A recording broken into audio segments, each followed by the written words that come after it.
Hi YouTube family, Anova, it's my dog.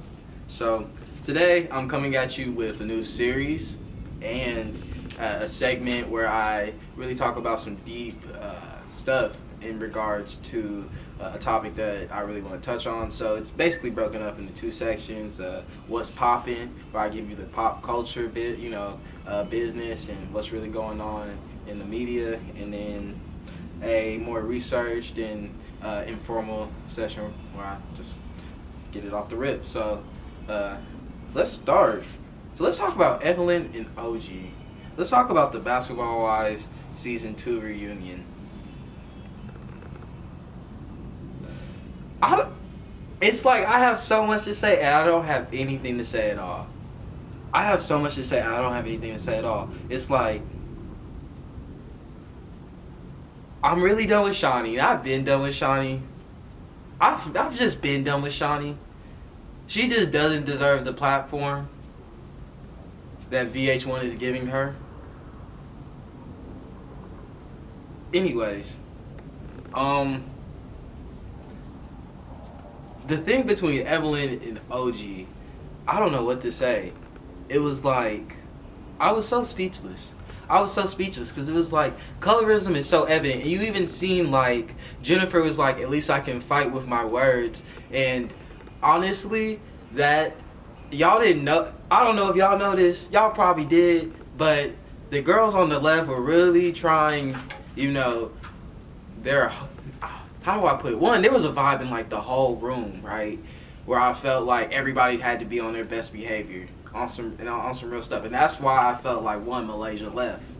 Everybody had to be on their best behavior, but at the same time, obviously there's like this deeper discussion about featureism and all this stuff, and why certain girls in classism, and why certain girls weren't experiencing colorism certain ways, and then xenophobia and just stuff like that, and even just being different. I was just so disappointed. I was really disappointed in the fact that because Mark Lamont, he came out and made statements, and I can see where he may or may not be right, but he was hired, as the host, and the host is supposed to do his responsibilities. But I feel like there are some ways Mark could have handled the situation where he wasn't the one that had to tell OG that she had to sit in the room by herself, and then also, was he the one that said that Tammy was going to be fine with it? I felt like he was, but all that aside, even Mark aside, he just shouldn't have been the host. And the way that they made Mark, even Mark being fine with it, and there were times where it was portrayed, or at least edited, as Mark said, that he was, made that, certain scenes were left out and they edited it in ways, and I felt like they did. That audience was paid off. Do y'all feel like that? I feel like that audience was paid off. But yeah, I was just really disappointed. Nothing got resolved. Malaysia didn't want to confront Kristen. Phoebe's is Phoebe. She's scandalous. I don't even Jackie wasn't even worried about her, and I feel that vibe. Not that I like Jackie either, but Jackie's two-faced. Let's keep it real. I mean, I guess you could say the Patoji joke is petty, but I just don't think they can take what they dish out, and it's clearly been shown. But the colorism aspect was it was so heavy. It was so heavy. You saw all the girls on the left who were dark skinned, and they were probably on the right, since I'm looking at the TV, but they were probably on the right, and all the light skinned girls on the left. Isn't that crazy? Isn't that crazy how that happened though? Yeah, I'm really disappointed. The receipt thing was super funny when OG started boom with the little receipt thing. Everybody talking about they need one.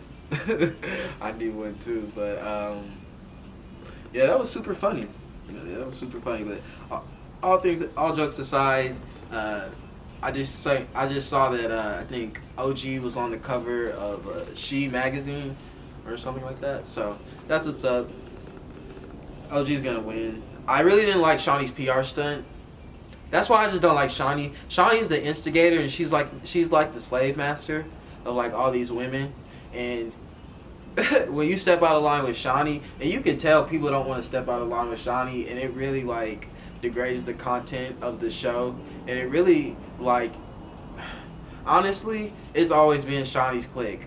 Let's keep it real, but keeping it pushing. I don't like Shawnee. I don't like her PR stunt. I don't like this reducing down of colorism and just reducing it and minimizing it to personality and how, you know, congruent people were with each other, and I just wasn't buying it. That season, there's been a colorism issue, and we can take it back with Royce. We could talk about it, but I'm gonna keep it pushing. Oh yeah, Evelyn saying the N-word too. She said the N-word, and she do be just saying the N-word. Remember when Tammy told her she's not, you know, her, like, for real. Like, and let's talk about Gina Rodriguez. That wasn't in, like, my notes, but Gina Rodriguez, let's talk about it.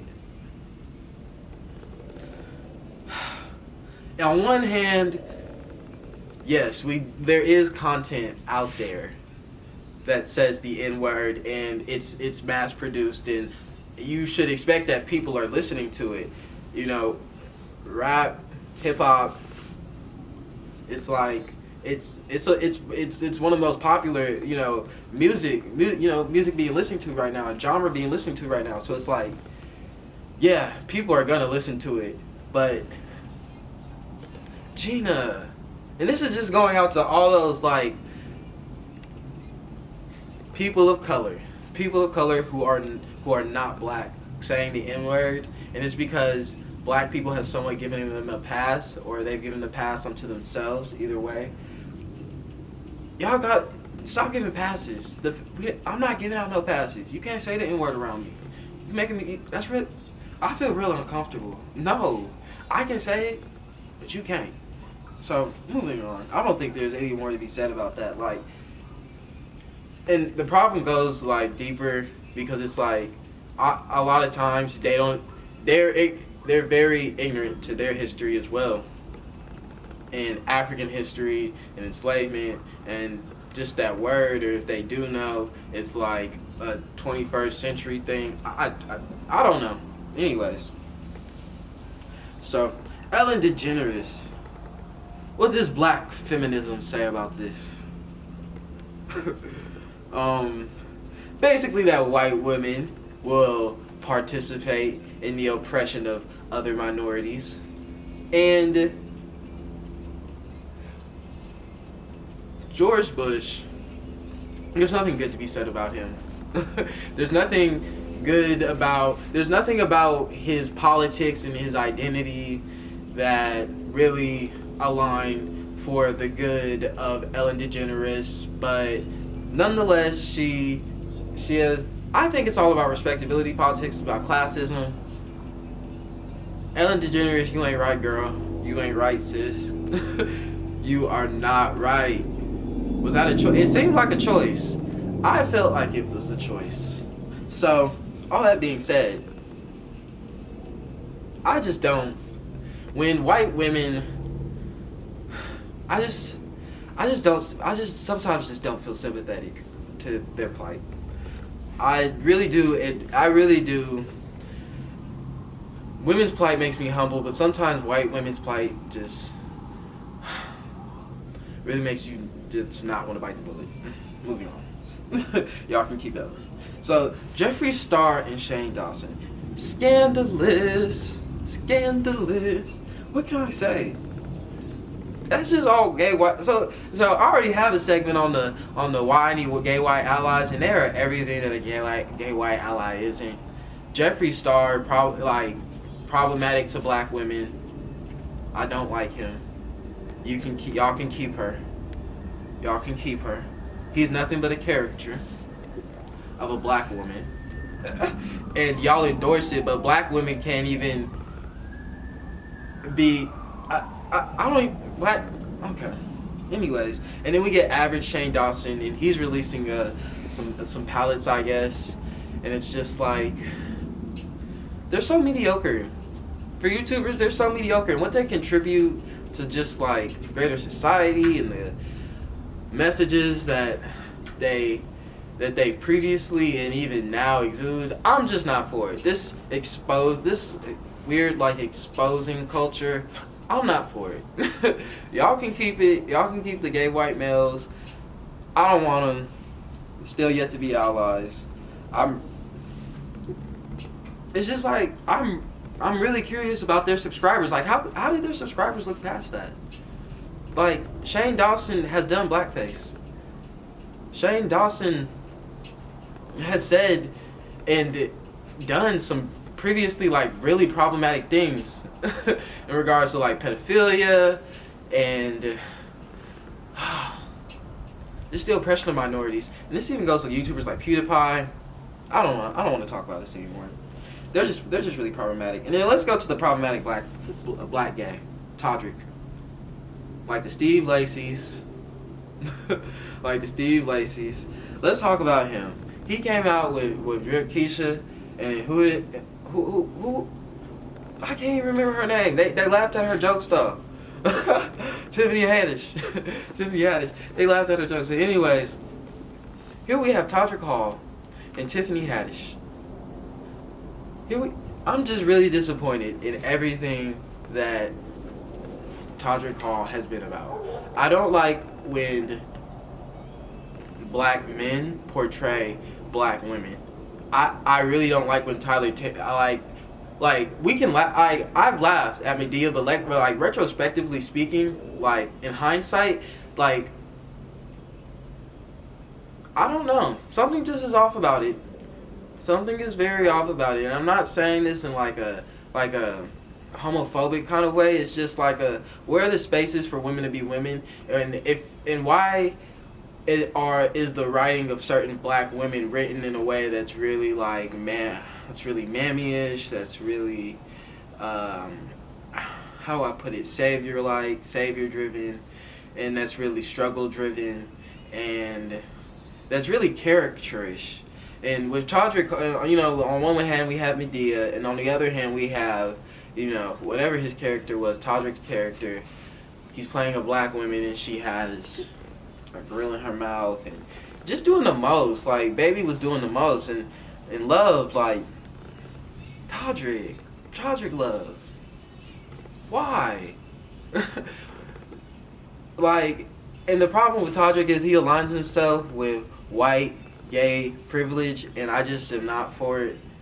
In the sector of in general, and he's even defended like his open support of Taylor Swift, and I'm all like, girl, no. I'm just Todrick, no. Let black women be black women. Stop, and if you're gonna do it, stop trying to be a caricature of what you think they are. You don't even align yourself with black women on a regular, on an everyday. You do not openly and publicly support their causes, and if you did, you wouldn't do what you're doing. So, with all that being said, anybody who thinks Todrick ain't out here acting like a clown and letting white people just think whatever about black women, y'all can keep it. Anyways, the Ace family. Ooh, the Ace family. So, apparently, there's some really juicy information, and allegedly, Austin is getting sued for rape allegations. For alleged rape allegations. I hope my video doesn't get taken down. But, man, let's talk about it. I heard his father had participated in this. Let's talk about it. That's so crazy. That is so crazy. Like, y'all, YouTubers are scammers. For real. Like, YouTubers be scamming with that charity, that little charity event he did. Boy, like that ain't pocket some money, boy. Boy, they be scared. They be out here scamming you with these Microsoft print T-shirts. Stop it. Stop it. Stop it. And I always got to question the fan base and who are these people like really supporting this family? This family is trash. Catherine, there's literally no chemistry. Like, nowhere to be found. Literally no chemistry between them two. So, anyways, he has alleged rape allegations, and yeah, Austin scum. Austin is very scum. He's there, and there's been a lot of stuff about Austin where he's had people sign NDAs and non-disclosures and stuff like that, and he'd take them to whatever location and do whatever, and to get people, the women couldn't talk about it, and that's crazy. And the like purposely silencing women, and I guess Catherine is just supposed to like go on. Like, is it real? Like, I wonder how far deep they are into this like fake marriage. I mean, they have kids, right? I wonder, did it like, I don't know. I'm not gonna talk about them for too long. They said his father participated too. That's so gross. Imagine you're like, on one hand that's kind of kinky, and on the other hand, because like it wasn't consensual, then it, like all that goes down the drain now. So, you know what? Y'all can keep it. Never mind. Y'all can keep it. No. It's just not good. So, I'll take back that comment about the dad. It would not be kinky. With a daddy figure, yes. With my daddy, no. Yeah. So, that was the What's Poppin' segment. We're about to get back to you with my conversation on sex positivity and the gay community. Let's get back to it, YouTube family. So, sex positivity and the gay community. So, this is a conversation that really, like, I was kind of, like, nudged to start when after, like, listening to Summer Walker's album, I really started thinking about it, and, like, there are many moving parts of sex positivity and discussions that can be had, and I think they're worth having, especially in the gay community. So, like, let's just start. And so, what is sex positivity? And let's just start with what it isn't. So, sex positivity just definitely isn't liking sex. This is what sex negativity is called. Sex negativity is basically aspects of culture that end up influencing negative sex-based decisions. So, anyways, sex negativity. Let's talk about it. Just liking sex, the oppression of certain sexualities, indiscriminate sex. What's it called? Sex free of coercion, consensual sex. Safe sex. Sex free of objectification and protection. So, sex free of rape, sex free of homophobia. When we talk about these things, sex negativity, is all about how patriarchy and to a certain extent religion has influenced these negative conversations around sex, and really how they've influenced how we go about sex, how sex makes us feel, and things like that. And there's, from dang near slavery, especially for black gay men, like, this conversation of sex, we've often been sexualized and objectified, and that is really replicated in gay culture in ways that, we're fetishized. And so, when I talk about objectification, we can have these conversations about being the BBC and only getting messages because you're black from, people who are wider in proximity phenotypically. So yeah, and also let's get on the conversation of just sex negativity as it pertains to indiscriminate sex, and the fact that and it is not fake feminism. A fake feminist will tell you that, who's all about sex positivity, they will try to tell you that being able to have indiscriminate sex is part of it. Being able to F whoever and how freely you choose it, and without knowing their sexual history and their part, their and everything else as it pertains to them,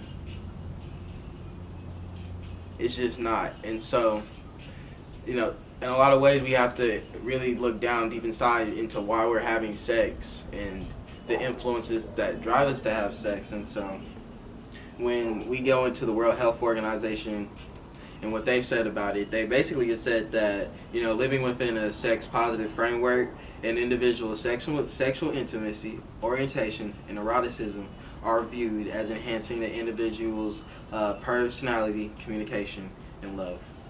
And I think that's we can use sex as a catalyst for love and to deepen relationships, but in a lot of ways, in the gay community, sex negativity still drives us. Internalized homophobia and the messages that we've heard about, people, and just racism influences us in the way we objectify people. So there's that aspect of sex negativity that influences the gay community. There's also the aspect of consent that I think we should really have a discussion on when it comes to mentors and older gay men pairing and partnering with younger gay men. And I think gender roles have a lot to do with it, and the hypergamy conversation influences this, and that's another story. But in a lot of ways, older men can prey on younger gay men, and in a lot of scenarios they probably should have been mentor figures. And so sex negativity rules us in that way. And even the degrading of females, and how and just feminine energy, that's really an aspect of sex negativity. So that influences gay men. It's really deep. It's really deep. So it's just like we're influenced by so many messages, and we have these men are provider messages, and then we have the mass media and the sexualization of black men versus what our community thinks about black women, black men, and what our immediate family thinks about sexuality and black men's sexuality. So you have these mixed messages from religion, mass media, from home about sexuality, and it gets really tough to create a sex positive framework that allows you to have an enjoyable, healthy, positive sexual life that also doesn't degrade energies. And so all that being said, we end up going on to what are some things that really happen to us. So we have erotophobia, and so erotophobia has been defined as the irrational reaction to the erotic, which makes individuals in society vulnerable to social control. So aspects of this include the fear of intercourse, the fear of intimacy, the fear of sexual perversion, the fear of being touched, the fear of nudity, the fear of vulnerability, and the fear of kissing. And personally, honestly, I've been influenced by quite a few of these. Some, like the fear of nudity, I've definitely been had weird things around the fear of sexual perversion, and that really can be said about a lot of heteronormative people, and why they may have, their feelings about us is because they feel like gay people, LGBTQ people, are sexually perverted in some way or some capacity.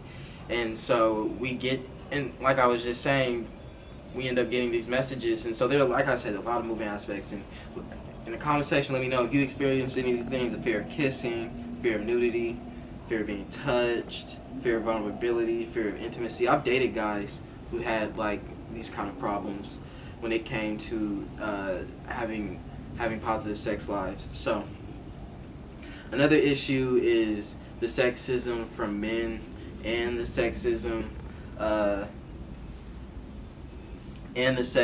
to women. And I think a negative outcome of not having a sex positive framework is it leads to sexism, and in a lot of ways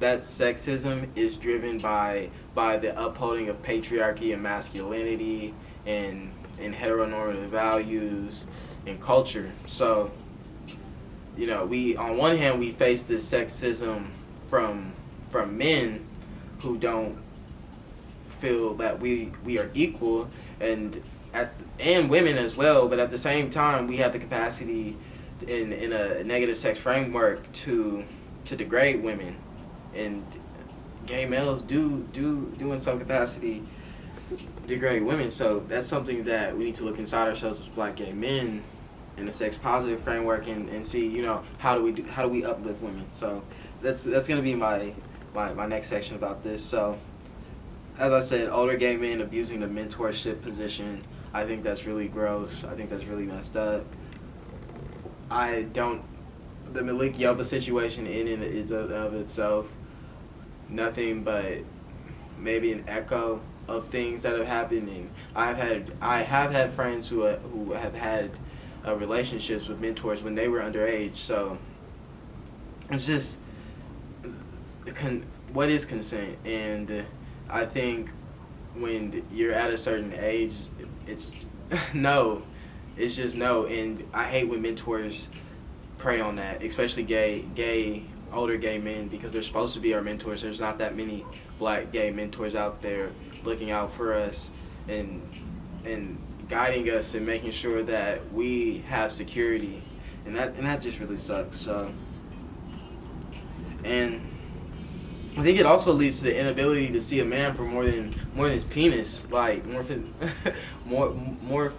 what he is. And in a lot of ways, like I said, that fear of vulnerability and intimacy, like I can't tell you why I'm driven, why I'm driven to not want to know any more about a person after we've maybe,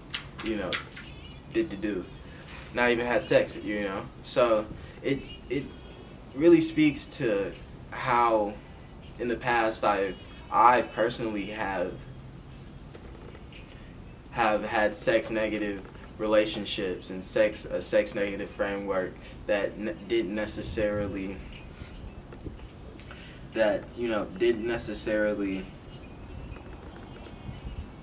how can I put this, that really didn't necessarily take into account how I was being influenced by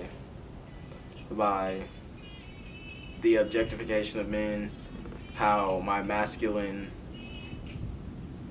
had to reconcile what masculinity meant to me, and at some point feeling emasculated and trying to reclaim that masculinity in various ways. If it was through sex, in a lot of ways, my masculinity, I would try to reclaim masculinity through sex. So we really have to look at the reasons that we're having sex, and I think within a sex positive framework, sex can be fun, and it can be safe. Sex is consensual, and sex can be what you want it to be. Honestly, like, you can, and I think like it'd be naive of me to say that sex positivity also isn't being free and having as much sex as you want, but I think it has to be on a very healthy terms of, you know, what you always have to be looking at what is influencing and driving this need um, for sex. And so, you know, I think black gay males in particular, we have so we need a framework of sex positivity to guide us, and having this conversation is really just a starter. So let's wrap this up. So basically, as I was saying, like sex positivity for black gay men and a sex positive, you know, framework for us should include allyship towards, you know, black women, and I think that's especially important, and understanding and a bridging between, you know, us and black women. I think sex positivity should include healthy consensual sex. I think it also includes, you know, respecting boundaries that people may have in regards to sex, and what they do and don't want to do. So I think that's also a aspect of sex positivity, and being able to be intimate and vulnerable, especially in sensitive spaces where sex where you know, on one hand I think sex is sacred, but on the other hand, like, sex is also meant to be fun and stress relieving. So I think it's how we use sex in our lives and what we ultimately want to gain from it, and when we do some reflection about what sex means to us, I think that really says it. I think that really says it. I think I had another note in my head about the sex negativity aspect, and really in the gay community, and like the body shaming. That's also like really not sex positive. I think we really need to stop body shaming people and disincluding people. I think it is. I think on one hand it is something to not be into a personality that's a gluttonous or doesn't want to be better, but on the other hand, the body shame, going out your way to like body shame, is like a whole nother like topic, and it's like that's really messed up. So like even the shit, and like even like the conversation about the feminine energy, so yeah, that's not in a sex positive framework. Nope. Skilly do. Nope. So black gay men, let me know what y'all think we can do in a sex positive framework and how we can live in one. And